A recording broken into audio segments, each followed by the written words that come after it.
Meninos do oitavo, teve uma falha técnica aqui de memória. Então voltamos de novo aqui continuando a correção do PET 3 e 4, tá? Então aqui na minha tabela aqui eu tenho a seguinte situação, tá? Para percorrer 600 km, tá? Se eu aumentar a velocidade, eu vou diminuir o meu tempo gasto, né?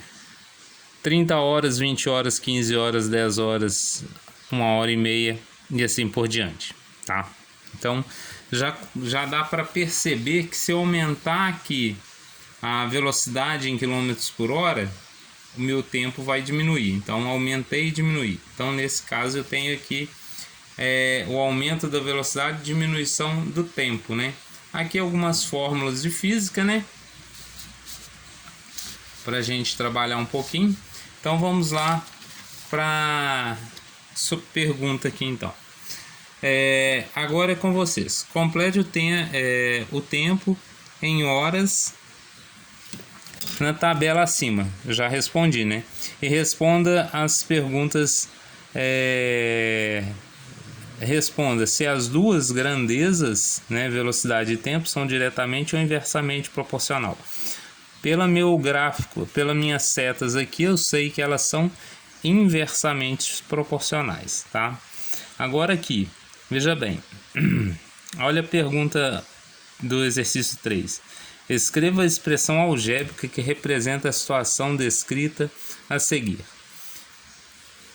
Empregando a letra P para representar o preço de 1 litro de leite, veja bem, comprei 4 litros de leite, paguei com uma nota de R$20 e recebi R$4 de troco. Então, o que eu vou fazer? Eu vou montar a equação, tá? Algébrica. Então, minha equação algébrica, nesse caso aqui, ela vai ser a seguinte. Vamos explicar como que eu cheguei nela, né? Eu peguei meu 4 litros de leite aqui, ó. Eu comprei 4 litros. Vezes o preço, eu vou saber quanto que eu vou pagar. Só que eu dei uma nota de 20 e recebi 4 de troco. Então, 20 menos 4, 16. 16 dividido por 4, eu vou achar o quê? R$4 o valor de cada litro de leite, tá? Letra A. Você compra 3 litros de leite, qual o valor total a pagar? Então, 4 vezes 3, 12. Quanto você receberia de troco ao pagar a compra com uma nota de R$20? 20 menos 8, né? 20 menos 12, R$8, tá? Continuando aqui agora, relembrando algumas situações da equação do primeiro grau, que nós já vimos, né? Ó, com x e y, aqui o par ordenado, eu monto a tabela, dou valores a x, substituo aqui o x pelo valor que eu escolhi e acho o y. Então achei, quando o x é 0, o y, 0 vezes 4, 0. Quando o x é 1, 1 vezes 4, 4. Quando o x for 2, 2 vezes 2, 2 vezes 4, 8, perdão. Quando o x for 3, 3 vezes 4, 12. Quando o x for 4, 4 vezes 4, 16, tá? Então tá aí feito. Agora eu vou marcar os pontos aqui na minha tabela, tá? Então veja que marcando os pontos, quando o meu x é 0, o y também vai ser 0, ó, 0 para y e 0 para x. Ó, x e y, 0. Quando o x for 1, se eu olhar na tabela, meu y vai valer 4, tá? É só conferir na tabela lá em cima, é 4. Então, quando for 2, é 8. Quando for 3, é 12. Quando for 4, meu x vai valer 16, tá? Uno os pontos, né? Marquei os pontos, vou unir os pontos. Veja bem, agora a pergunta.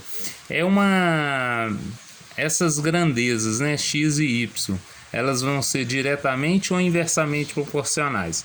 Quando eu aumento o x, o que acontece com o y? Também aumenta. Se as duas têm a mesma direção, são diretamente proporcionais, tá?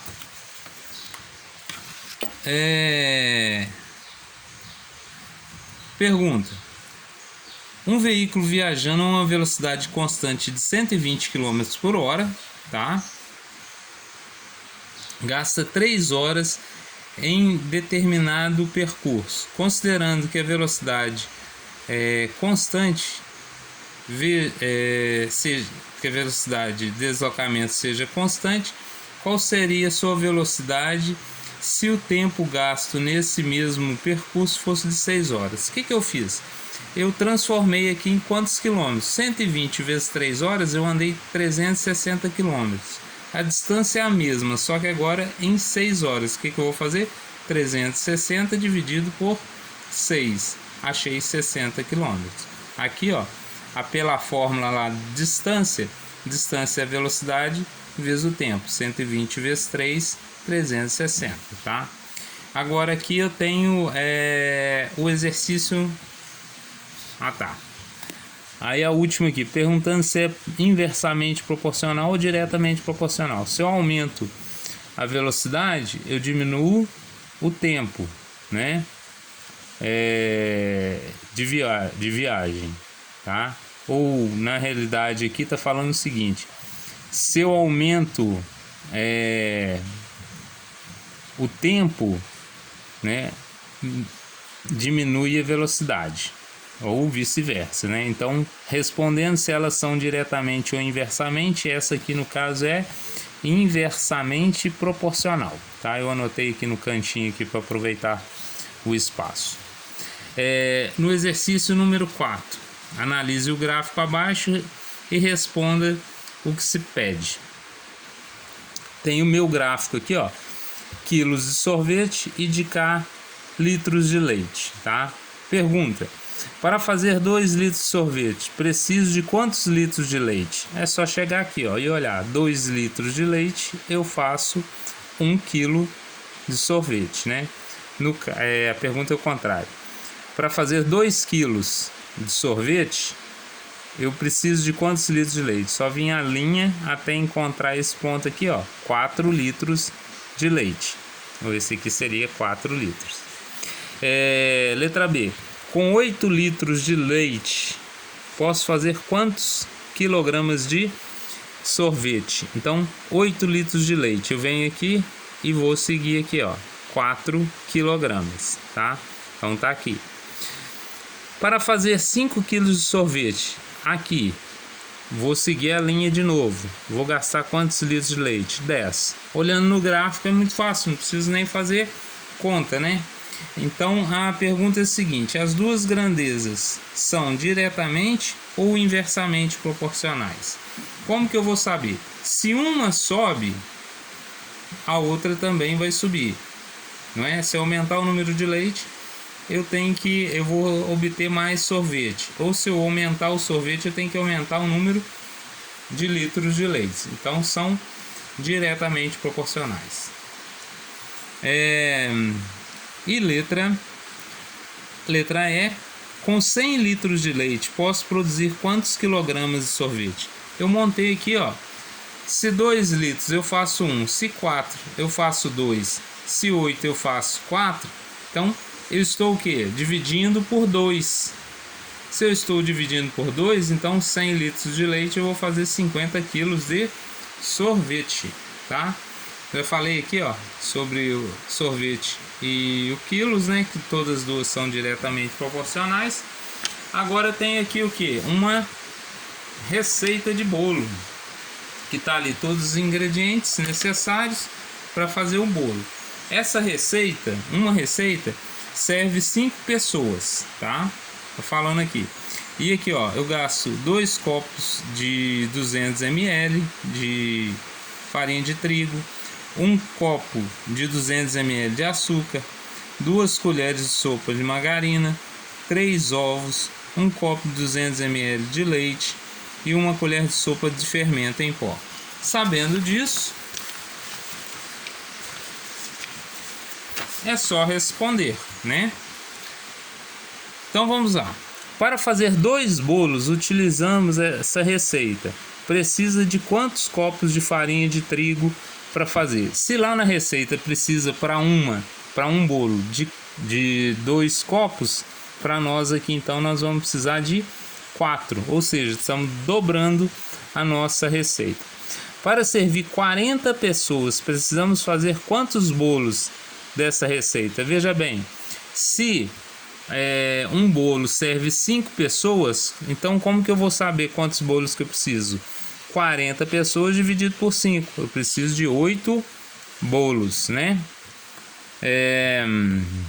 8 bolos. Mamãe fez a receita do bolo para servir de lanche aos meus colegas. Ela usou 1 dúzia de ovos. Quantos bolos ela fez? Ela fez 4. Por quê? Eu gasto 3 ovos em cada medida de bolo. Ok? Eu gasto 3 ovos, então 12 dividido por 4. 12 dividido por 3, perdão, 4. E quantas pessoas podem ser servidas com os bolos feitos pela minha mãe? 4 vezes 5, um total de 20 pessoas, né? Dispondo de todos os demais ingredientes em quantidade suficiente, com 1 litro de leite, posso fazer quantos bolos? Veja bem, 1 litro de leite vão dar quantos copos? Vai dar um total de 5 copos de 200 ml.